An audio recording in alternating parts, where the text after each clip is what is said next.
Qarabağda məşğulluq səviyyəsi 92%-in üzərindədir. Bunu Dövlət Məşğulluq Agentliyinin İdarə Heyətinin sədri Sadiq Əliyev jurnalistlərə açıqlamasında deyib. Onun sözlərinə görə işğaldan azad olunan ərazilərdə böyük qayıdış proqramı çərçivəsində köçdən əvvəl əhalinin məşğulluq imkanları yoxlanılır. Ötən dövr ərzində biz məşğulluqdan məskunlaşmaya devizi altında fəaliyyətimizi həyata keçirmişik və orada məskunlaşmış şəxslərin ilk öncə köçdən əvvəl onların məşğul imkanların qiymətləndirilməsini aparırıq.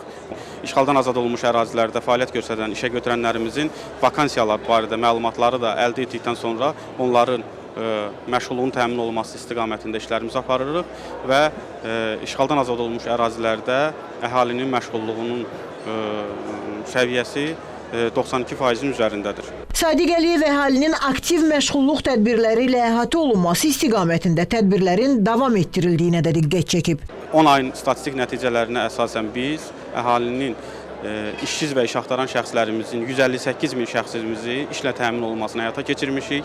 302 min şəxsimizin biz peşə yönümlü məsləhət xidməti ilə əhatə olunması, 15 mindən çox şəxsimizin peşə hazırlığına cəlb olunması, eyni zamanda 16 minədək şəxsimizin də özünü məşğulluq proqramına cəlb olunması istiqamətində 10 aylıq bir dövrdə fəaliyyətimizi təmin edə bilmişik. Agentlik sədri qeyd edib ki, əmək bazarında ən çox tələb olunan 175 istiqamətdə peşə və ixtisas var.